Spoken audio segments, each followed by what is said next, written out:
하나님 말씀 보도록 하겠습니다. 로마서 4장 9절에서 17절까지의 말씀입니다.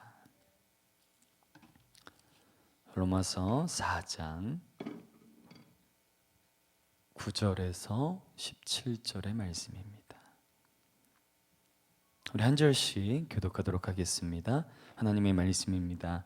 그런즉 이 복이 할례자에게냐 혹은 무할례자에게로냐? 무릇 우리가 말하기를 아브라함에게는 그 믿음이 의로 여겨졌다 하노라. 10절 시작. 그런즉 그것이 어떻게 여겨졌느냐? 할례시냐 무할례시냐? 할례시가 아니요 무할례시니라.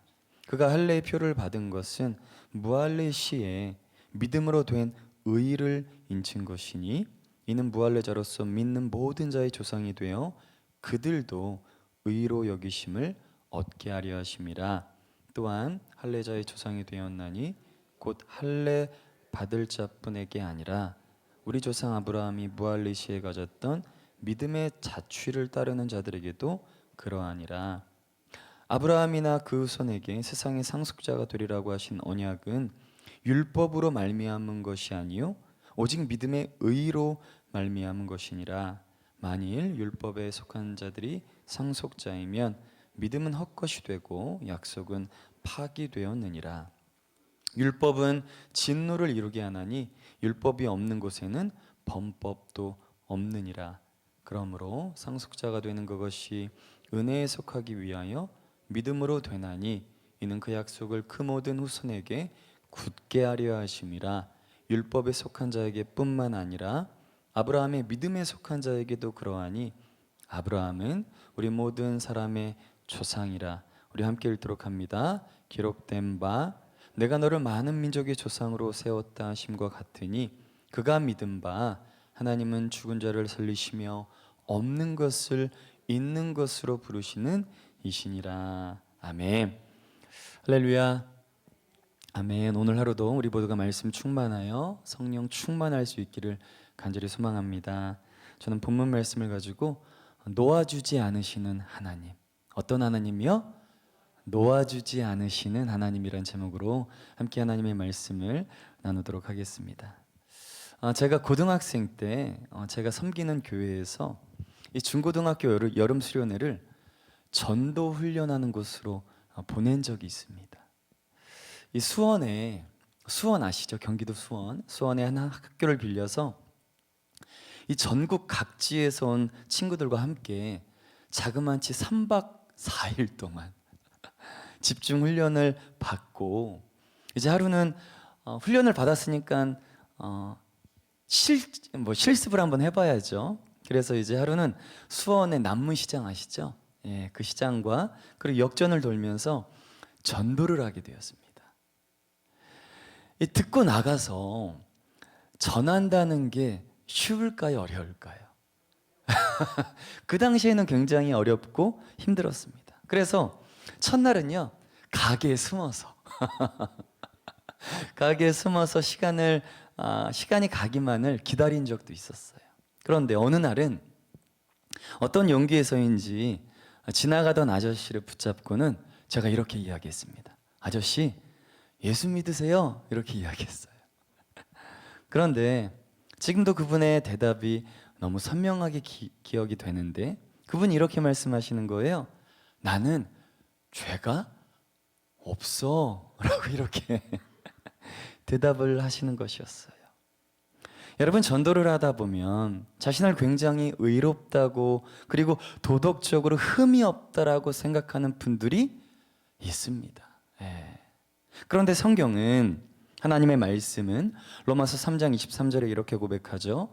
모든 사람이 죄를 지었으므로 하나님의 영광이 미치지 못했다. 많은 사람이 아니라 어떤 사람이요? 모든 사람이, 단 한 사람도 예외 없이 다 죄인이라는 거예요. 우리 주일에 이제 영유아반을 이렇게 가게 되면 18세 이상의 아이들이 그 오손도손 모여서 함께 예배를 드립니다. 여러분, 아이들을 한번 보세요. 얼마나 이쁘고 사랑스러워요. 너무나 귀엽습니다. 그런데 부모님들이나 선생님들이 조금이라도 한눈을 팔면 어떤 상황이 벌어지냐면 서로 싸우고 핥히고 깨물고 어떤 아이는 막 집어 던지고, 그리고 자기 성에 맞지 않는다고 하면서 마음에 들 때까지 그냥 누워서 땡깡을 피는 아이들이 종종 있습니다. 왜 그런가요? 너무나 귀엽고 사랑스러운데 부모의 시선과 선생님의 시선을 좀만 벗어나면 그렇게 죄를 지어요. 왜 그런가요? 모두 다 죄인이기 때문입니다. 여러분, 사도 바울은 로마서 1장에서 복음이란 무엇인가에 대해서 이야기합니다. 우리 지난달에 김 목사님이 말씀을 전하셨고, 지난달에 제가 로마서 1장부터 3장까지의 말씀을 전했는데 기억하시죠? 로마서 1장에서 복음이란 무엇인가에 대해서 사도 바울이 이야기합니다. 여러분, 복음이란 나와 우리에 대한 이야기가 아니라 누구에 대한 이야기입니까? 예수 그리스도에 대한 이야기입니다. 그리고 죄 아래에 있는 모든 인간들, 이방인들과 유대인들은 다 뭐라고요? 죄인임을 성경은 기록하고 있어요. 그러나 이제는 율법 외에 하나님의 한 의가 나타났다라고 합니다. 곧 예수 그리스도를 믿음으로 말미암아 모든 믿는 자에게 미치는 하나님의 의라는 거예요. 그렇다면 우리를, 저와 여러분을 하나님의 의에 이르게 하는 믿음이란 과연 무엇인가? 여러분, 믿음은 하나님의 존재만을 믿는 것이 아닙니다. 여러분, 종교적인 사람들도요, 하나님이 존재하고 하나님이 사랑이시라는 것을 알아요. 그리고 성경이 하나님의 거룩한 말씀이라는 것을 알고 그분만을 경외한다고 하지만 그들은 스스로 자신이 구원자가 되려 하고 스스로 자신을 의롭게 하려고 하면서 종교적으로 그리고 도덕적으로 자신의 성취나 행위를 의지하려고 합니다. 그래서 우리를 구원에 이르게 하는 믿음은 믿음의 대상인 하나님을 믿고 그리고 하나님의 약속의 말씀을 온전히 내가 의지하는 것입니다. 여러분, 강을 사이에 두고 이 육지와 육지를 잇는 다리가 내 몸무게를 지탱할 수 있다는 것을 어떻게 할 수 있나요? 실제로 내가 나의 발을 디뎌야 하는 것처럼, 그죠? 믿음도 동일합니다. 믿음도 하나님을 신뢰하며 그분의 약속의 말씀을 내가 믿고 의지하는 거예요. 오늘 본문에서는 이스라엘의 이 민족의 조상이라고 말하는 아브라함을 소개합니다. 그래서 우리는 아브라함을 어떻게 이야기합니까? 믿음의 조상, 신앙의 모범이라고 생각을 해요. 너무나 본이 된 사람이다 라고 기억을 하죠. 그러나 아브라함은, 여러분, 하나님의 은혜를 입은 자는 어떤 존재인가를 보여주는 대표자로 서 있을 뿐입니다. 남다른 믿음을 가진 자로서 등장한 것이 아니라 우리와 똑같은 자에 불과하다라는 거예요. 아무것도 아닌 우리와 같은 아브라함을 부르셔서 그의 연약함과 부족함에도 불구하고 실패할 수 없게 하신 것을 보라고 성경은 아브라함을 예시로 보여준 것입니다. 하나님은 유대인이나 이방인들 모두가 예수 그리스도를 믿으면 그것을 하나님의 의로 여기십니다. 이것은 값으로는 도저히 매길 수 없는 하나님의 은혜인 거예요. 여러분, 이 선물은 내가 뭘 잘해서 받는 것이 아니라 독생자 예수 그리스도께서 죄의 값을 지불하고 주신 하나님의 귀한 선물인 줄 믿습니다. 아멘. 우리 본문 9절에서 12절의 말씀을 제가 다시 한번 읽어보겠습니다. 그런즉 이 복이 할례자에게냐 혹은 무할례자에게도냐, 무릇 우리가 말하기를 아브라함에게는 이 믿음이 의로 여겨졌다 하노라. 그런즉 그것이 어떻게 여겨졌느냐? 할례시냐 무할례시냐? 할례시가 아니요 무할례시니라. 그가 할례의 표를 받은 것은 무할례시에 믿음으로 된 의를 인친 것이니 이는 무할례자로서 믿는 모든 자의 조상이 되어 그들도 의로 여기심을 얻게 하려 하심이니라. 또한 할례자의 조상이 되었나니 곧 할례에 받은 자에게뿐 아니라 우리 조상 아브라함이 무할례시에 가졌던 믿음의 자취를 따르는 자들에게도 그러하니라. 아멘. 여러분, 아브라함이 믿음으로 의롭다 함을 받았다라는 내용이 어디에 나옵니까? 창세기 15장에 나옵니다. 하나님이 창세기 12장에 아브라함을 부르시고 창세기 15장에 그 믿음을 보시고 의롭다라고 말씀하세요. 그리고 하나님이 아브라함과 약속을 하시게 되죠. 내 자손으로 말미암아 많은 민족이 날 것이고 너로 말미암아 복을 받을 것이다. 이 약속을 아브라함이 하나님으로부터 받게 돼요. 그런데 문제는 아브라함에게 자손이 있었나요, 없었나요? 그 약속을 받을 때 갓난 아이라도 있었으면 좋았을 뻔. 하나님의 그 위대한 약속을 받았는데 아직 자식이 없었어요. 이제 가나안 땅에서 살아가고 있는데 아무리 기다려도 자식이 생기질 않는 것입니다. 그래서 아브라함이 인간적인 방법을 생각하게 되죠. 몸종인 하갈을 통해서 누구를 낳게 됩니까? 이스마엘을 낳게 됩니다.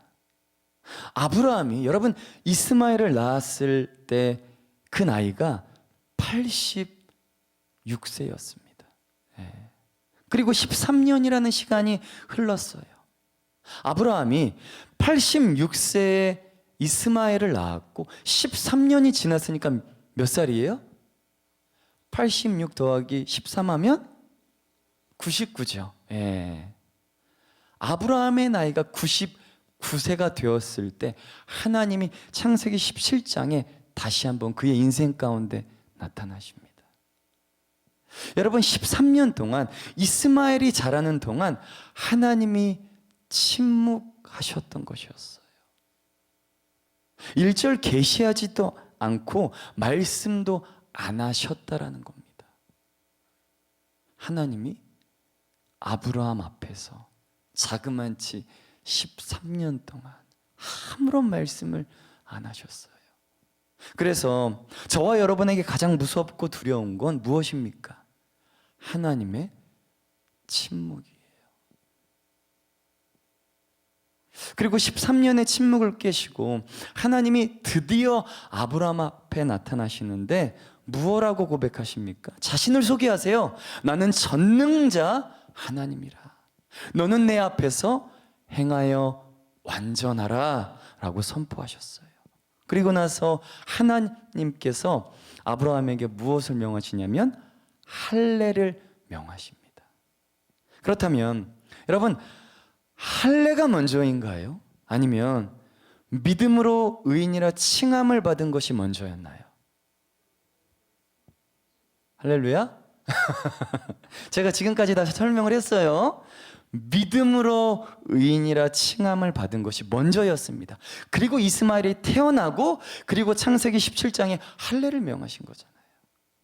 그런데 유대인들은 하나님의 백성이라고 하는 유대인들은 할례를 받아야지 하나님의 자녀가 된다라는 잘못된 이야기를 하고 있습니다. 할례를 받지 못한 이방인들은 그들은요 개 취급을 해요. 개만도 못한 취급을 합니다. 그래서 그들에게는 정말 할례를 받은 자로서의 남다른 자긍심, 자부심을 가지게 되었어요. 여러분 할례가 하나님의 백성이 되기 위한 조건과 방법이 된 것입니다. 할례는 하나님의 자녀가 되었다라는 표징에 불과한데 이 표징이 있어야지 구원을 받는다라고 그들은 이해하고 그렇게 지금도 살아가고 있는 것이죠. 여러분, 만약에 하나님께서 아브라함의 믿음을 의로 여기시기 전에 하나님이 아브라함에게 할례를 받으라고 하셨다라고 하면, 그리고 백성들에게 율법을 주셨다면, 우리가 알고 있는 믿음은요, 신뢰, 그러니까 믿음 플러스 뭐가 되는 거예요? 할례이거나 우리의 행함이 될 것입니다.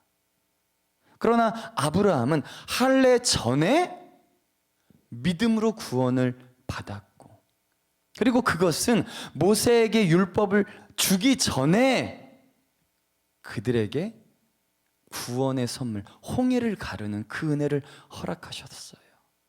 그래서 여러분, 아브라함은 하나님을 믿었고 그분의 약속을 신뢰함으로 구원을 받은 것입니다. 아브라함이 이와 같이 구원 받았듯이 예수 그리스도를 믿는 자는 오직 믿음으로 구원을 받는 줄 믿습니다. 아멘. 우리 본문 13절에서 15절의 말씀을 읽어보겠습니다. 제가 읽도록 하겠습니다.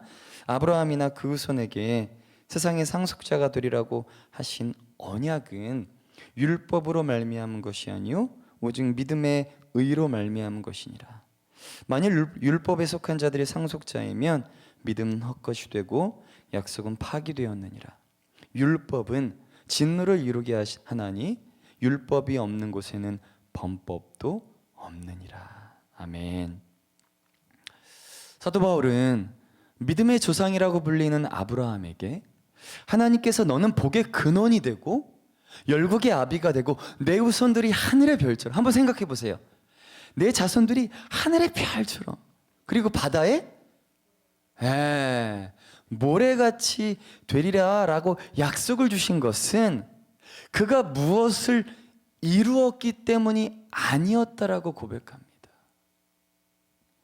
여러분, 아브라함이 얻은 복은 하늘의 복, 하나님께서 그의 인생 가운데 허락하신 그 복은 그가 율법을 잘 지켰기 때문이 아니라 믿음으로 말미암아 되어진 복이었어요.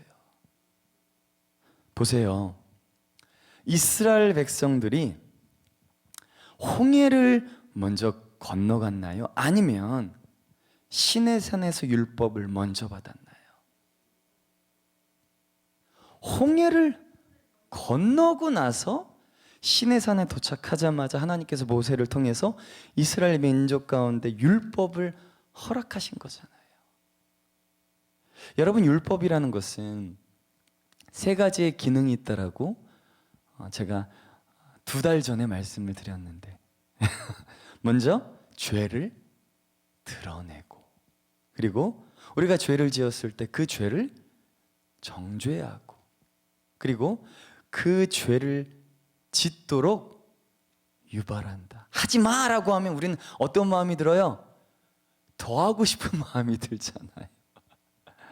그래서 신약에서 예수님께서 율법을요, 폐하러 오셨습니까? 아니면 완성하러 오셨습니까? 완성하러, 하나님의 아들 독생자 예수 그리스도께서 육신의 몸을 입고 이 땅 가운데 오셨어요. 그렇다면 여러분, 율법은 하나님의 자녀로서 살아가는 지침서가 되어야 합니다. 율법을 통해 우리의 죄가 드러나고 고발될 수 있어야 하는 거예요. 그래서 우리 존 스토트 목사님은 복음과 율법의 이 상관관계를 이렇게 설명하셨습니다. 율법은 이것을 행하라, 그러면 너희에게 구원이 있을 것이다 라고 말합니다. 그러나 복음은 반대예요. 복음은 살았으니까, 은혜로 믿음으로 말미암아 구원의 선물을 받아 너희가 살았으니까 이제 이것을 행하라. 여러분, 동기가 완전히 어떻게 된 거예요? 바뀐 것입니다. 율법에 대한 순종이 우리로 하여금 구원에 이르게 하는 것이 아니라 구원이 율법에 대한 순종으로 우리를 인도하는 거예요. 그러니까 율법을 내가 그냥 구원을 받았기에 지켜내는 것이죠.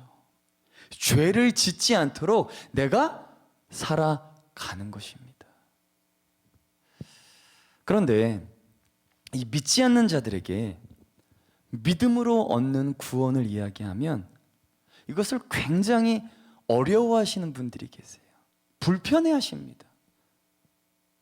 이 선물을 받기 위해 굉장히 애를 많이 써야 하고 내가 어떤 노력을 해야 한다라고 생각하는 분들이 있어요.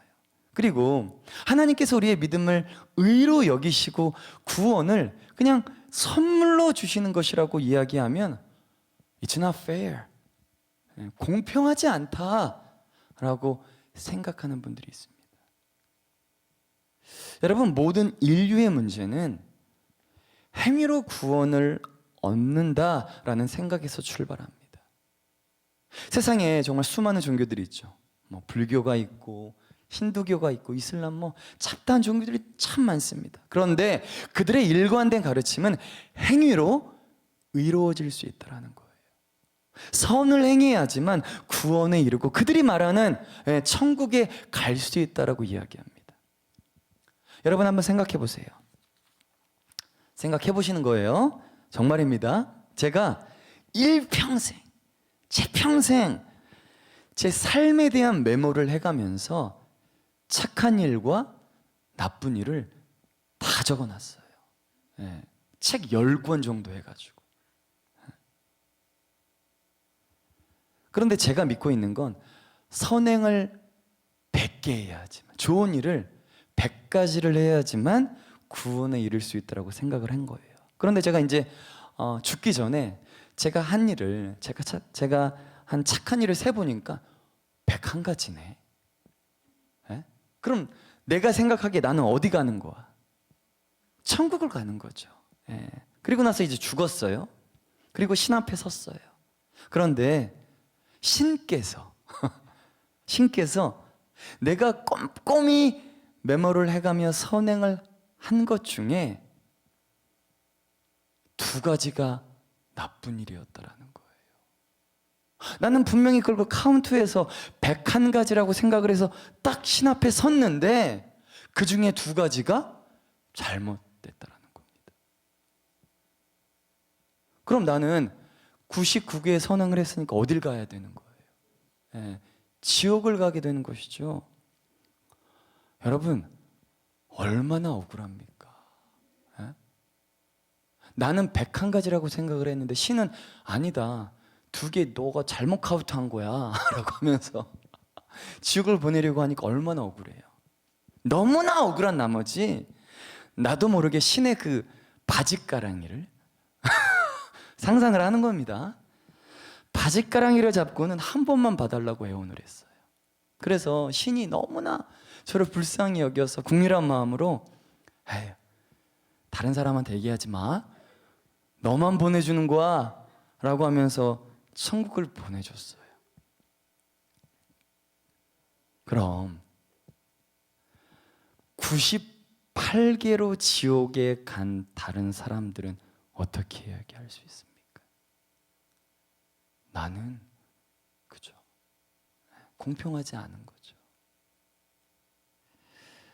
여러분, 기독교 외에 다른 모든 종교들이 이야기하는 구원은 옳은 행위에 대한 명확한 기준도 없고 공정하지도 않습니다. 무엇이 선이고 무엇이 악인지 그들도 잘 몰라요. 오직 믿음으로 구원을 얻는다는 것이 우리 편에서 보면 하나님께서 우리 가운데 주신 가장 귀한 선물입니다. 여러분, 믿음은 시대와 상황에 따라 달라지나요? 달라지지 않나요? 달라지지 않습니다. 믿음은 시대와 상황과 장소에 따라 달라지는 것이 아니에요. 아브라함 때부터 그리스도가 다시 오실 때까지 구원에 이르는 믿음은 하나님의 살아계심과 하나님이 그분을 믿는 자에게 상을 주시는 분임을 믿는 것인 줄 믿습니다. 아멘. 우리 본문 이제 마지막인데요, 16절과 17절 우리 한번 같이 읽어보도록 하겠습니다. 좀 길지만 우리 천천히 같이 읽도록 합니다. 시작. 그러므로 상속자가 되는 그것이 은혜에 속하기 위하여 믿음으로 되나니 이는 그 약속을 그 모든 후손에게 굳게 하려 하심이라. 율법에 속한 자에게뿐만 아니라 아브라함의 믿음에 속한 자들에게도 그러하니 아브라함은 우리 모든 사람의 조상이라. 기록된 바 내가 너를 많은 민족의 조상으로 세웠다 하심과 같으니 그가 믿은 바 하나님은 죽은 자를 살리시며 없는 것을 있는 것으로 부르시는 이시니라. 아멘. 아브라함이 믿음으로 하나님의 약속의 말씀을 받은 것처럼 유대인들뿐만 아니라 이방인들도, 저와 여러분도 믿음으로 하나님의 약속의 말씀을 받았습니다. 이것이 하나님의 복음이고 하나님의 사랑이에요. 하나님의 약속을 온전히 믿으시기를 소망합니다. 왜냐하면 하나님은 반드시 그분의 약속을 지키시는 신실하신 하나님이시기 때문이에요. 여러분, 약속은 누가 하신 것입니까? 그죠? 아브라함이 하나님 약속해 이렇게 한 게 아니잖아요. 하나님이 약속을 주시는 것이고, 그리고 믿음은 누가 드리는 거예요? 우리가. 하나님, 물론 믿음도 하나님께서 우리 가운데 주시는 선물이죠. 그러나 하나님이 약속하셨을 때 우리가 믿음을 주님께 드리는 것입니다. 그래서 16절을 영어 성경으로 보면 이렇게 되어 있습니다. Therefore, the promise comes by faith라고 되어 있어요. 약속은 하나님이 주시고 그 약속을 얻는 것은 무엇이라고요? 우리의 믿음이라는 겁니다. 믿음. 하나님은 아브라함을 부른 것 같이 하나님의 약속으로 우리도 다 불러내셨습니다. 17절에 이런 고백이 있습니다. 내가 너를 많은 민족의 조상으로 세웠다. 여러분이 본문에서 주어가 무엇입니까? 아브라함인가요? 아니죠. 내가입니다. 내가. 하나님이 주체이시고 하나님이 그에게 약속하신 거예요. 그래서 그 시작이 무엇입니까? 아브라함에서부터 시작이 된 것이 아니라 하나님이셨어요. 제가 어제 이 본문 말씀을 이렇게 묵상을 하는데 너무나 은혜가 되더라고요. 정말 큰 은혜가 됐습니다. 여러분, 우리의 신앙의 주인은 내가 아니라, 연약하고 부족하고 탈 많은 내가 아니라 하나님이세요. 하나님이 아브라함을 부르시듯이 우리를 부르시고 그의 인생을 인도하시고 책임지시듯 우리의 인생도 인도하시고 책임지고 계십니다. 그리고 아브라함이 하나님의 약속을 믿었듯이 우리도 하나님의 약속을 믿고 우리의 믿음을 주님 앞에 드리는 거예요. 이것이 무엇입니까? 믿음의 여정인 것이죠. 여러분, 부모가 자녀를 키우면서 그 자녀를 포기하지 않고 끝까지 믿어주고 사랑해주는 건 지치지 않아서가 아닙니다. 여러분, 자녀를 지치지 않고 키워내는 것은 지치지 않아서가 아니라 힘이 들고 어렵지만 자녀를 향한 사랑 때문에 지치지 않는 거예요. 예수님의 사랑도 마찬가지입니다. 예수님의 사랑이 우리에 대해서, 저와 여러분에 대해서 지칠 수 없는 사랑이에요. 그래서 누군가와의 관계에 있어서 이런 얘기 종종 하죠. 지친다. 힘들다. 저 집사님, 저 권사님, 저 장로님, 저 이 목사 만나면 너무 지쳐, 너무 마음이 불편해, 힘들어 라고 하는 건, 우리가 원론적으로 이야기하면 사랑이 식었다라는 표현을 좀 둘러서 이야기하는 거예요. 아무리 힘들어도 여러분 사랑만 있으면 지치는 법이 없습니다. 여자들이 백화점에서 쇼핑할 때 지치는 거 보셨습니까? 하루 왼종일 돌아다녀도 아침에 졸업하고 저녁에 올게라고 해도 지치지를 않아요. 왜 그래요? 자기가 좋아하고 사랑하는 것을 해서이죠. 똑같습니다. 하나님의 사랑이 우리 가운데 부어지잖아요. 특별히 영혼에 대한 사랑이 부어지면 물론 힘들고 어려울 수 있죠. 마음의 불편함과 어려움이 때로는 있을 수 있습니다. 왜냐? 인간이니까. 그러나 그 사랑이 우리를 이끌고 가게 하는 것이에요. 말씀의 결론입니다. 하나님은 인간에 대하여 율법의 차원에서 요구하셨던 그 모든 것을 뒤로 하시고 이제 하나님의 의와 자비와 긍휼과 사랑으로 우리와 하나님과의 관계를 회복하게 하시는 새로운 방법을 제시하셨어요. 무엇입니까? 예수 그리스도를 믿는 믿음이에요. 시내산에서 그들 가운데 하나님의 백성들에게 율법을 허락하셨다면 하나님의 새로운 방법은 이제는 예수 그리스도를 믿는 믿음이라는 것입니다. 하나님께서 이 믿음으로 우리를 은혜에 속하게 하신 것은 모든 후손에게까지 하나님의 약속을 굳게 하기 위해서입니다. 하나님의 약속은 변하지 않기 때문에. 그런데 인간으로서는 그 약속을 지킬 능력이 없잖아요. 그래서 믿음을 주시는 거예요.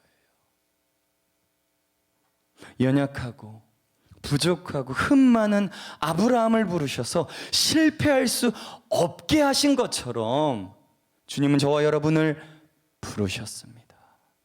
그래서 우리는 우리의 믿음을 우리 자신이 아닌 누구에게만 두어야 하는 거예요? 예수 그리스도에게만 두어야 하는 것입니다. 하나님이 우리를 부르시고 하나님의 의지로 우리를 하나님의 자녀로 그냥 묶어두셨어요. 하나님께서 우리가 죽어야 하는 그 자리에까지 내려오셔서 우리를 살려주셨습니다.